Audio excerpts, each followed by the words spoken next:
अस्सलातु वस्सलामु अलैका या सय्यदी या रसूलुल्लाह व अला आलिका व अस्हाबिका व सल्लम अलैका या हबीबल्लाह।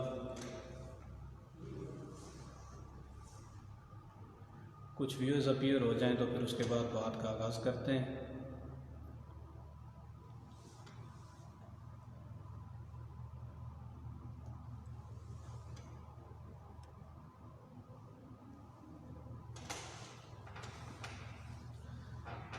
अस्सलामु अलैकुम मियां अमर साहब,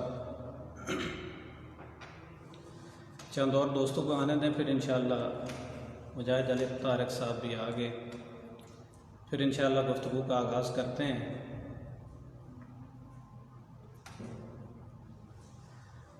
इफ्तिखार तलबा बरादर अकरम रिजवी साहब, खुश आमदीद।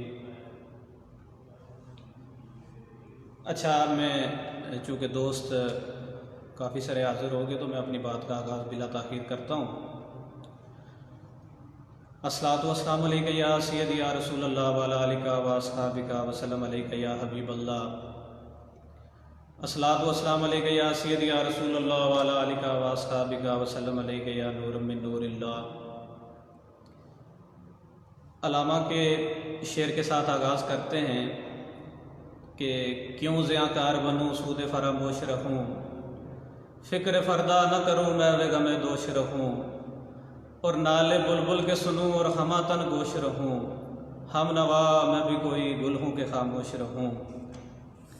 तमाम तारीफ़ें अल्लाह ताला के लिए जो ज़ाहिर मख्फ़ी और बातन का जानने वाला है, और सबसे बढ़ के मेरे करीम आका जो कि ख़ातमुन सल्लल्लाहु अलैहि वसल्लम उनका रब है, और आका करीम सल्लल्लाहु अलैहि वसल्लम की विलादत उम्मत मुस्लिमा के लिए एक एहसान अज़ीम है। उस खुदा की तारीफ़ व सना के बाद करीम आका सल्लल्लाहु अलैहि वसल्लम के जो वजह तख्लीक़ कायनात हैं, आप सल्लल्लाहु अलैहि वसल्लम से मोहब्बत का इजहार करते हुए अंजुमन तलबा इस्लाम पाकिस्तान की तमाम क़यादत, बिलख़ुसूस तलबा बरादर आज़म शहज़ाद साई साहिब, उसके साथ साथ इफ्तिखार तलबा सेक्रेटरी नशर इरशाद बरादर आमिर साहिब, मरकज़ी नायब सदर अंजुमन तलबा इस्लाम पाकिस्तान बरादर राशिद मुगल साहब, और उसके अलावा मुबशर हुसैन और कराची की सारी टीम, आप तमाम अहबाब का दिल की अथा गहराइयों से शुक्रगुज़ार हूँ कि आपने इस नाचीज़ को इस काबिल कि अंजुमन के दोस्तों के साथ मुखातब होने का मुझे मौका दिया। गुफ्तगू की तरफ आऊँगा, चूँकि क़यादत की तरफ से हुक्म था कि आज अपने करियर काउंसलिंग पे गुफ्तगू करनी है। तो एक बात जो हम सब के पेश नज़र होनी चाहिए,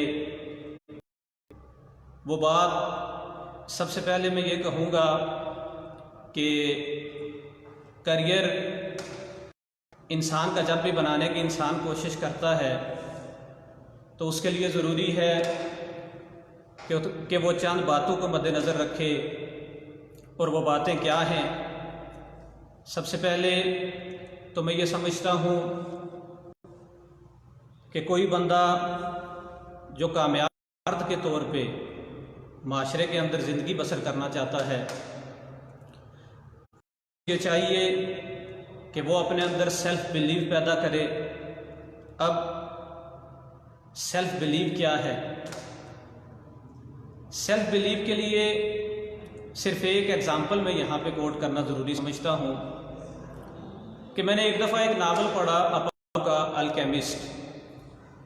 उसमें वो एक बकरियाँ चराने वाले बंदे का जिक्र करता है, एक छोटे लड़के का जिक्र करता है, और वो बकरियाँ चराने वाला जो वो छोटा बच्चा था, उसकी वो जिक्र करता है और उसकी कहानी में वो एक बात बड़े खूबसूरत पैराए में बयान करता है कि वो लड़का जब खजाने की तलाश में निकलता है तो उसे बहुत सारी मुश्किलात का सामना करना पड़ता है। हत्ता कि एक वक्त ऐसा बकरियां बेच देता है। बकरियां बेचने के बाद जो पैसे का असूल होता है वो पैसा भी ज़ाया हो जाता है। उससे पैसे के ज़ाया होने के बाद आती है कि जब वो कायनात की हर शय से मायूस हो जाता है, लेकिन फिर मालिक की तरफ से उसमें सेल्फ बिलीव और सेल्फ कॉन्फिडेंस जब पैदा होता है तो एक स्टेज पे जाके कायनात की हर एक शय उस बच्चे की मददगार बन जाती है। और जब हर एक शय उसकी मददगार बन जाती है तो उस शय की मददगार होने की वजह से वो खजाने के असूल में कामयाब हो जाता है। तो बात करने का मकसद ये था, पैदा होगा, सेल्फ बिलीव पैदा होगा जब आप इस बात का अज़म कर लेंगे कि हाँ आई कैन, की कोई भी शय आपको आपके मकसद के असूल के लिए रोक नहीं सकेगी। इसीलिए अल्लामा ने कहा था, मैं साथ से बात करता चलूंगा, अल्लामा ने कहा था कि आज भी हो कर इब्राहीम का ईमान पैदा, आग कर सकती है अंदाज़े गुलिस्तान पैदा। तो नौजवान नस्ल इब्राहीम ईमान को जगा ले तो कई आग जो है वो गुलजार हो सकती है और आप अपने मकसद को अचीव कर सकते हैं, अपने ऑब्जेक्टिव को अचीव कर सकते हैं, अपने गोल को अचीव कर सकते हैं। आज इस मौम के सिलसिले में जो मैं आपसे मुखातब हुआ, इसमें करियर काउंसलिंग जो है, करियर काउंसलिंग बेसिकली एक इंतहाई इम्पॉर्टेंट टॉपिक है। आज की नौजवान नस्ल का सबसे बड़ा प्रॉब्लम यही है कि उसे ये समझ नहीं आती उसने करना क्या है, और जो वो कर रहा होता है उसके लिए भी उसके पास रास्ते नहीं होते, और एक स्टेज ऐसी आती है कि वो मायूस हो जाता है, हालात से घबरा जाता है और जिस चीज़ के लिए वो तगदो कर रहा होता है उस चीज़ को छोड़ देता है। अब दोस्तों, इसके लिए किसी भी शख्स की करियर काउंसलिंग इसीलिए की जाती है कि वो एक कामयाब फ़र्द के तौर पे ज़िंदगी बसर कर सके।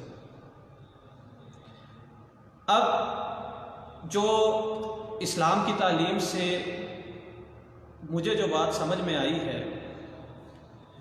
या जो मैंने इस्लाम को पढ़ा, या जो मतलब अखज़ करने की कोशिश की, उससे मुझे एक बात समझ आई है कि एक देर पा प्रोसेस है।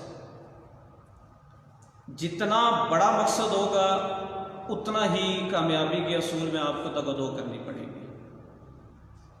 मैं और आप ये कहते हैं कि करीम आका सल्लल्लाहु हमारे लिए मशले राह है। आका करीम सल्लल्लाहु अलैहि वसल्लम की ज़िंदगी से ही आपको ये बतलाऊं कि करीम आका सल्लल्लाहु अलैहि वसल्लम ने 40 साल की उम्र में नबूवत का ऐलान किया, जबकि मेरा आपका हम सब का मानना ये है कि आप आदम की तख्लीक से पहले भी नबी थे।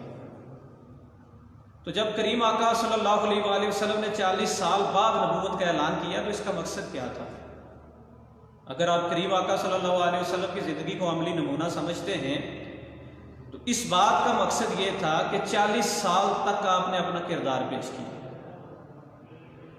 40 साल के बाद जब आपने नबूवत का ऐलान किया तो फिर 13 साल आपने मक्का में तबलीग की, इस्लाम की। 13 साल की जदोजहद के नतीजे में सिर्फ 100, 150, 200 इसी तादाद में लोग मुसलमान होते हैं। अब आप देखें कि कलाम मेरे अल्लाह का, तबलीग करने वाले मेरे नबी हूँ, 53 साल आपकी ज़िंदगी के गुजरे हुए और सिर्फ 100 लोग मुसलमान की है। दोस्तों, अल्लाह ने हुक्म दिया कि ऐ प्यारे नबी सल्लल्लाहु अलैहि वसल्लम आप हिजरत कीजिए। जब आपने हिजरत की तो हिजरत के बाद 10 साल के बाद हम ये देखते हैं कि इस्लाम दुनिया के तूल व अर्ज़ में फैलना शुरू हो गया। अब आप देखें कि 53 साल अगर करीम आका सल्लल्लाहु अलैहि वसल्लम को मकसद के करीम आका 53 साल की जदोजहद करने के बाद इस्लाम को फैलाने में कामयाब होते हैं और अल्लाह की मदद और नुसरत उनके साथ शामिल होती है, तो मैं और आप क्या हैं? आज की नौजवान नस्ल का मसला ये है कि वो ये चाहती है कि उसे थोड़ी मेहनत करनी पड़े और उसे नताइज जल्दी मिले। पर्सनैलिटीज़ जो हैं वो 100 में से सिर्फ आपको 1 या 2% मिलेंगे। आपको स्ट्रगल करनी पड़ेगी। स्ट्रगल करने के बाद आपको खुदा पे तवक्कल रखना पड़ेगा। आपको हुज़ूर करीम सल्लल्लाहु अलैहि वसल्लम की ज़िंदगी से रहनुमाई लेनी पड़ेगी और आपको ये समझना पड़ेगा कि कामयाबी जो है वो एक देर पा प्रोसेस है और कामयाबी अचीव करना किसी इंसान के लिए इतना जल्द नहीं हो सकता। जितना बड़ा मकसद होगा उतना ही कामयाबी के असूल के लिए आपको जदोजहद करनी पड़ेगी। और तीसरी चीज़ जो मैं इस मीडिया की वसातत से अपने दोस्तों को और बिलखुसूस अंजुमन तलबा इस्लाम के दोस्तों को कहना चाहूँगा वो ये है कि आप दोस्त बहुत जल्दी मायूस हो जाते हैं, आप अपनी तादाद से घबरा जाते हैं। एक बात आप याद रखिए कि जब भी हक व बातिल का मार्का होता है, जब भी हक की बात होती है तो हक पे हमेशा चंद लोग और खुदा के चुनीदा लोग खड़े होते हैं। मैं आपको एक छोटी सी मिसाल सिर्फ अपनी ज़िंदगी से देना चाहूँगा। मुझे याद पड़ता है कि करीबन 2015 की बात है, आज़ाद कश्मीर में हमारा एक पब्लिक सर्विस कमीशन का एग्ज़ाम होता है असिस्टेंट कमिश्नर ASP और सेक्शन ऑफिसर के लिए।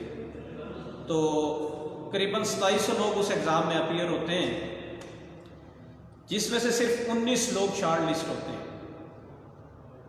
अब उन 19 लोगों में आपका भाई खाकसार भी शॉर्ट लिस्ट हो गया। मुझे बड़ी उम्मीद थी कि मैं ये क्वालिफाई कर लूँगा। अब हुआ ये कि उस एग्ज़ाम पे सुप्रीम कोर्ट में रिट हो जाती है, एक बंदा उसको चैलेंज कर देता है, उस पर सुप्रीम कोर्ट का फैसला आता है। सुप्रीम कोर्ट ये कहती है कि सिर्फ एक इंग्लिश का पेपर जो है वो दोबारा होगा, उस पेपर में कुछ टेम्परिंग या कोई इस तरह के मसाइल हुए। खैर वो दोबारा पेपर कंडक्ट किया गया। मुझे याद है मैं तब MPhil कर रहा था, GC यूनिवर्सिटी में पढ़ रहा था। तो जब उसका रिज़ल्ट आता है तो मैं GC यूनिवर्सिटी के गेट से निकलता हूँ। डिपार्टमेंट का गेट है हमारा बैक साइड पे, उर्दू बाज़ार वाली साइड पे। तो मेरे कज़न का मुझे फ़ोन आता है कि बना तुम्हारा। अब जब मैं वो लिस्ट देखता हूँ, मेरिट लिस्ट, तो अनलकीली मैं डीमेरिट हो चुका होता हूँ। अब मामला ये होता है कि जैसे ही मैं डीमेरिट होता हूँ तो जब मैं वो लिस्ट देखता हूँ तो लिटरली आप यकीन करेंगे कि मेरी आंखों से आंसू जारी होते हैं, मैं रोने लगता हूँ। एक मेरा खुदा और दूसरा मैं वहाँ पे मौजूद था जो ये चीज़ देख रहा था। अब जब मैं वहाँ पे पहुँचता हूँ, देखता हूँ कि मैं उस लिस्ट को देखने के बाद बड़ा परेशान होता हूँ। अपने कमरे में आ गया मैं। जैसे ही मैं कमरे में पहुंचता हूं, मुझे एक बड़ी इंस्पायरेशनल वीडियो एक बंदा व्हाट्सएप करता है जो मैं आपसे शेयर करना चाहूँगा, और बात करने का मकसद भी यही था। अब मैं देखता हूं कि एक बड़ी सारी नहर है, उसमें एक दरमियान में, बिल्कुल दरमियान में एक पत्थर होता है, उस पत्थर के ऊपर एक कीड़ा है। अब वो पत्थर सिर्फ खुश्की पे है, बाकी सारा उसके इर्द गिर्द पानी है। अब उस पानी को क्रॉस करे और खुश्की पे पहुंचे, लेकिन वो एक तरफ कीड़ा जाने की कोशिश करता है पानी पे, दूसरी तरफ, तीसरी तरफ, चौथी तरफ। गर्ज ये कि चारों जानब वो चक्कर लगाता है, लेकिन वो पानी में उतर नहीं सकता। खुश्की पे जाने का कोई और रास्ता नहीं होता। ये है, थोड़ी देर में देखता हूं कि एक पत्ता तैरता हुआ आता है। पत्ता आके उस पत्थर के साथ लगता है, कीड़ा उस पत्ते के ऊपर चढ़ता है, पत्ता थोड़ी देर के बाद जाके तैरता तैरता खुश्की पे जाके लगता है और कीड़ा उतर के खुश्की। अब आप देखें कि कितनी खूबसूरत ये मिसाल है कि जब इंसान का कोई काम बनना होता है तो मालिक की ज़ात असबाब पैदा करती है। ये असबाब की दुनिया है। मेरे करीम आका सल्लल्लाहु अलैहि वसल्लम को अगर वो चाहते तो एक निगाह में लोग मुसलमान हो सकते थे। वो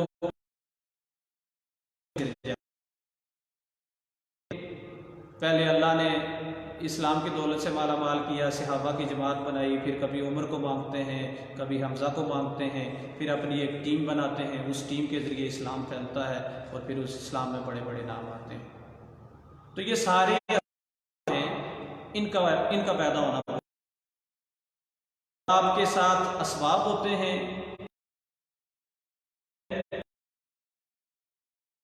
आप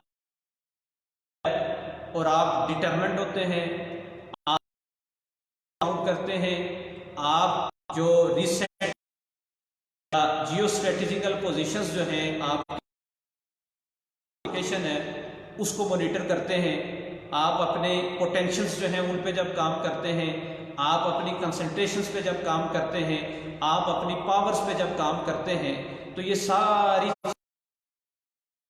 सूरत में आपके करीब ले आती है। किसी भी चीज का असूल किसी शख्स के लिए नामुमकिन नहीं।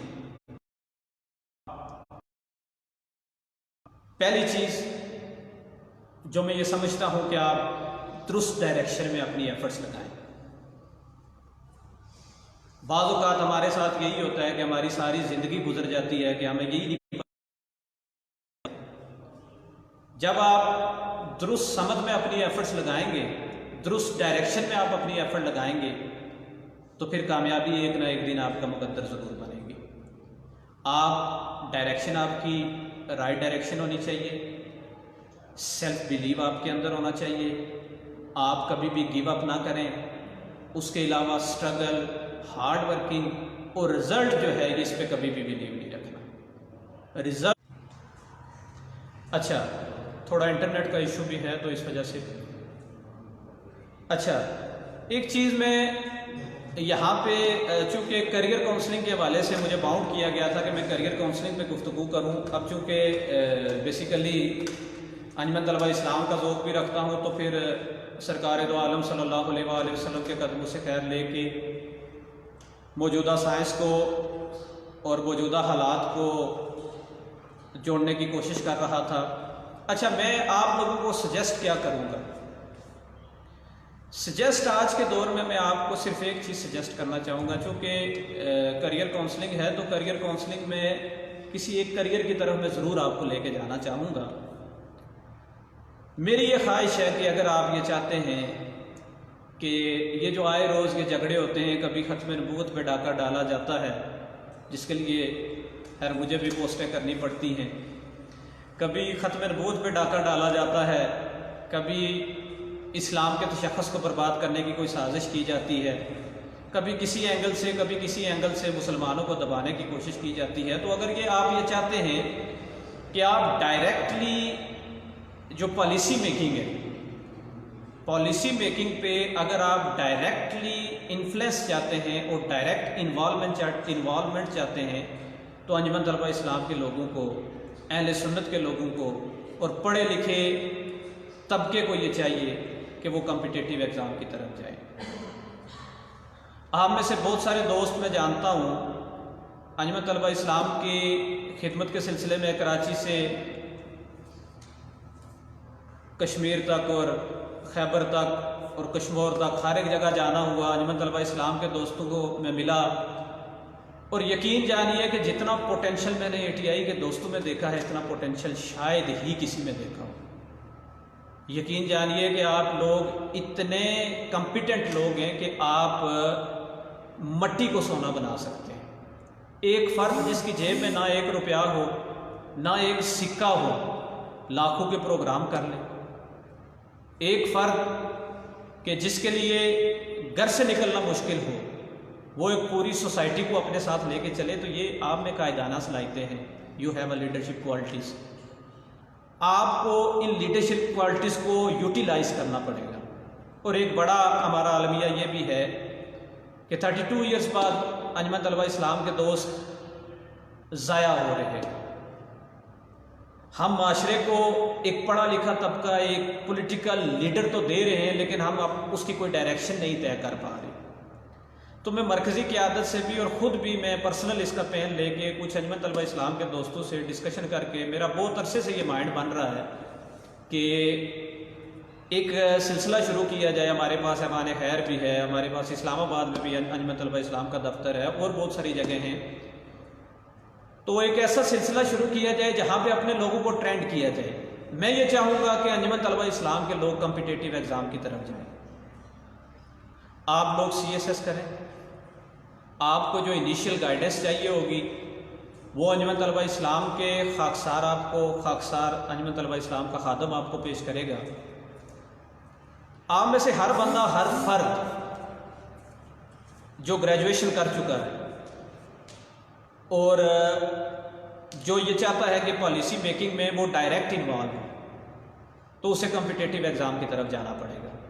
मेरे दोस्तों, आप यकीन जानिए कि मौजूदा सूरत हाल के अंदर आप मुख्तलिफ मकातब फ़िक्र को देख लें। कोई कादियानियत की सूरत में आपके दीन पे हमला कर रहा है, कोई किसी और शक्ल में, कोई किसी और शक्ल में। तो आपको अगर अपने पाँव को मजबूत रखना है तो आपको अब ब्यूरोक्रेसी में आना पड़ेगा। You have to become a bureaucrat in order to influence your society, in order to influence the policy making of your country. अगर आप पॉलिसी मेकिंग पे इन्फ्लुएंस चाहते हैं तो आपको ब्यूरोक्रेसी में आना पड़ेगा। और ब्यूरोक्रेसी में आने के लिए सबसे शॉर्ट वे जो है वो है कॉम्पिटिटिव एग्ज़ाम, CSS। 1200 नंबर का ये एग्ज़ाम होता है। आप में से जो दोस्त आगाह नहीं है उनसे मैं उनके लिए ये मालूमात शेयर कर रहा हूँ। 600 नंबर उसमें कंपलसरी एग्ज़ाम है। 600 नंबर के पेपर्स में आपको एक इंग्लिश ग्रामर का पेपर देना पड़ता है, एक आपके पास इंग्लिश एसे का पेपर आता है, एक आपके पास करंट अफेयर है, फिर आपके पास पाक अफेयर है, फिर आपके पास एवरीडे साइंस है और उसके बाद आपके पास इस्लामियात लाजमी है। 600 नंबर का ये जो एग्ज़ाम है ये हर बंदे के लिए कंपलसरी है और हर एक सब्जेक्ट का पासिंग स्कोर 40 है। 100 में से 40 नंबर लेना कोई मुश्किल बात नहीं। सिर्फ मैं वही बात करूंगा कि आप सेल्फ बिलीव पैदा करें और ये इरादा कर लें कि आपने ये करके रहना है। अब उसके बाद फिर आपके पास चॉइसेस होती हैं। जैसे मेरे पास चॉइस है, मैं 200 नंबर का केमिस्ट्री ऑप्शनल सब्जेक्ट रख सकता हूँ, 200 नंबर का इंटरनेशनल रिलेशन रख सकता हूँ, 100 नंबर का इंटरनेशनल लॉ रख सकता हूँ, 100 नंबर का मैं हिस्ट्री रख सकता हूँ, पाक हिस्ट्री हो गई, US हिस्ट्री हो गई। तो वो जो सब्जेक्ट्स होंगे उनमें पासिंग स्कोर मेरा 33 होगा। अच्छा, अब आप यकीन करेंगे कि 100 नंबर में से 20 नंबर आपके पास MCQs के होंगे और 20 नंबर आपको लेने हैं। तो ये मैं आपको शॉर्टकट बता रहा हूं अगर आप अपना खून नहीं जलाना चाहते, क्योंकि जब ख़त्म नबूत पे डाका डाला जाता है, जब आका अलैहिस्सलाम सल्लल्लाहु अलैहि वसल्लम की नामूस पे हमला किया जाता है और जब करीम आका सल्लल्लाहु अलैहि वसल्लम से मोहब्बत का दम भरने वालों के ख़िलाफ़ मुल्क व मिल्लत में फाल्स प्रोपेगेंडा किया जाता है तो तब खून जलता है, जी उड़ता है। अगर आप ये चाहते हैं कि सोसाइटी को एक अच्छा शहरी दें, नेशन को एक अच्छा साथी प्रोवाइड करना चाहते हैं, आप ये चाहते हैं कि आप कुछ कंट्रीब्यूट कर सकें, तो आप अपने अंदर सेल्फ बिलीव पैदा करके कॉम्पिटिटिव एग्ज़ाम की तरफ आएँ। अंजुमन तलबा इस्लाम के दोस्तों के लिए मैं हमा वक्त हर दम हाज़िर हूँ और आजकल मीडिया का दौर है, आप घर में बैठे हुए हैं। पिछले 2 माह से सबसे बेहतर बात यही है कि आप अपने मुतालिया की आदत पैदा करें अपने अंदर। जब आप कुछ पढ़ना शुरू कर देंगे तो फिर आप सीखना भी शुरू कर देंगे, क्योंकि इस्लाम की जो पहली वही भी नाज़िल हुई वो पढ़ने से मुतल्लिक़ है, इक़रा। दोस्तों, एक चीज़ जो मैं ये समझता हूँ कि बतौर तंजीम हमें एक दूसरे के करीब ला सकती है, एक दूसरे से जोड़ सकती है, वो चीज़ मोहब्बत, यगानगत और छोटे बड़े का एहतराम है। तंजीमी तौर पे हर जगह फलाज होते हैं, हर जगह मसाइल होते हैं, हर जगह प्रॉब्लम करने वाले लोग भी होते हैं, कुछ सहारा बनने वाले दोस्त भी होते हैं। तो अंजुमन तलबा इस्लाम का बुनियादी मकसद ये है कि जो गिरे हुए हैं उनको उठाना। जब आप गिरे हुए शख्स को उठा के ऊपर लेके आते हैं तो फिर आपकी तंजीम का मोराल भी बुलंद होता है और फिर आपसे अल्लाह की ज़ात भी राज़ी होती है। अब इंसान जो है, हमारा फोकस बेसिकली एक चीज़ पे फोकस है, और तालीम के असूल के बाद हम ये चाहते हैं जाब का असूल,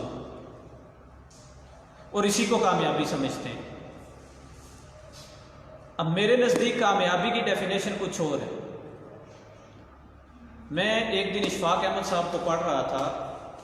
इशफाक अहमद साहब बड़ा खूबसूरत उन्होंने लिखा, उन्होंने एक खिदमत के लिए वो एक इस्तारा इस्तेमाल करते हैं जिसको वो बाबा जी का नाम देते हैं, जो मिली खिदमत के लिए या फिर अच्छाई का इस्तारा आप समझ लें।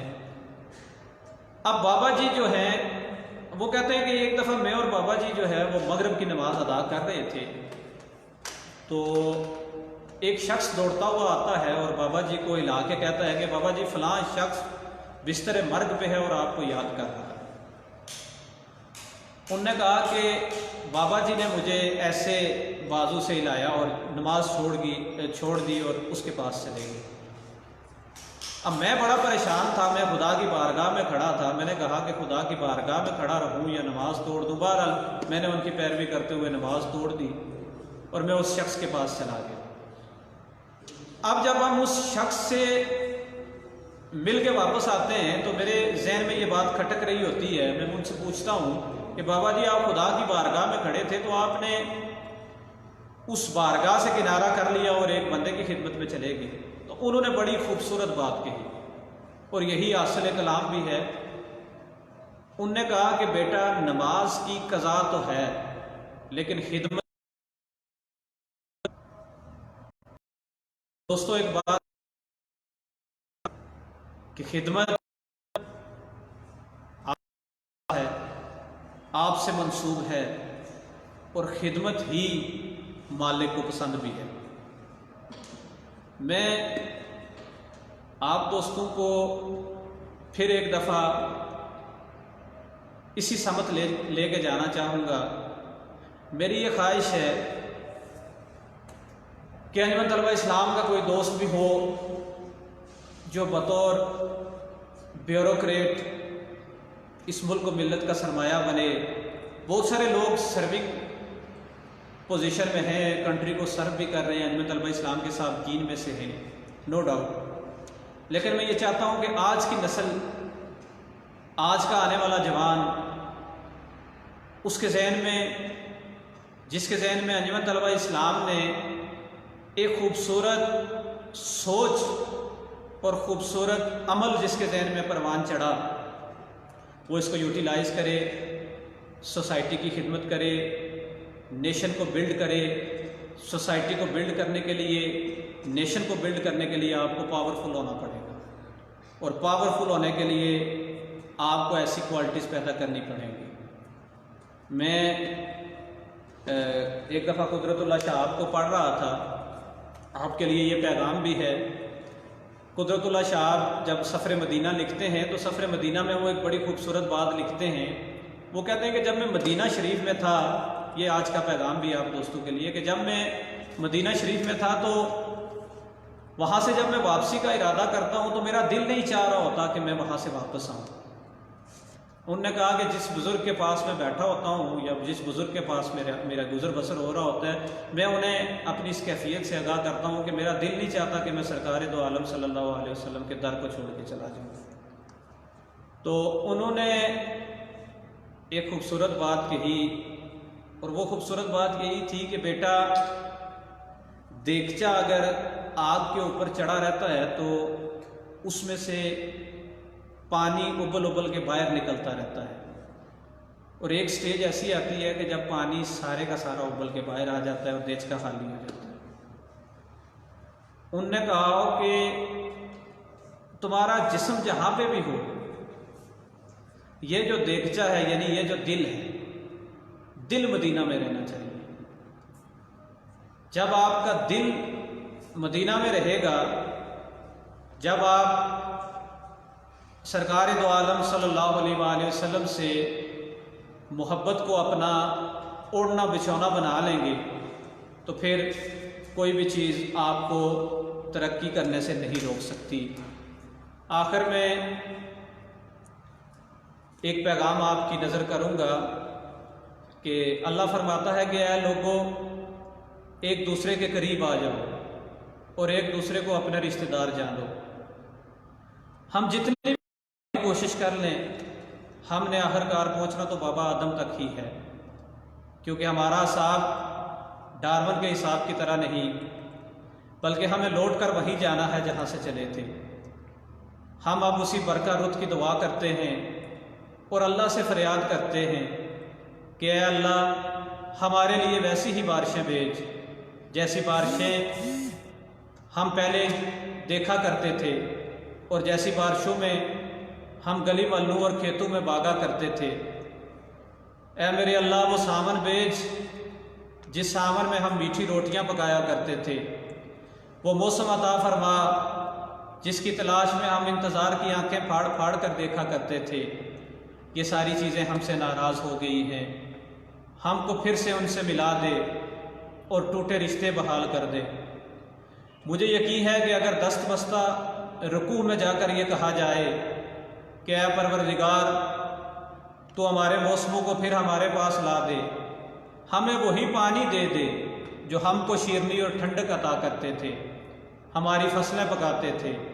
लेकिन ये इसी वक्त मुमकिन हो सकता है जब इंसान के इतना ही करीब आए जिस कदर आने की ज़रूरत है। आखिर में अल्लामा के इस पैगाम के साथ इजाज़त चाहूँगा। अल्लामा ने कहा था कि शराबे को हन फिर पिलासा किया, वही जाम गर्दश में लासा किया, मुझे इश्क के पर लगा कर उड़ा, मेरी हाक जुगनू बना कर उड़ा। खिर्द को गुलामी से आज़ाद कर, जवानों को पीरों का उस्ताद कर। हरी शाख मिल्लत तेरे नम से है, नफ्स इस बदन में तेरे दम से है, तड़पने फड़कने की तौफीक दे। दिले मुर्तज़ा सोज़े सिद्दीक दे, जिगर से वही तीर फिर पार कर। तमन्ना को सीनों में बेदार कर, तेरे आसमानों के तारों की है, ज़मीनों के शब जिंदारों की है। और जवानों को सोज़े जिगर बख्श दे, मेरा इश्क मेरी नज़र बख्श दे। सदक़ल्लाहुल अज़ीम व मा अलैना इल्लल बलागुल मुबीन।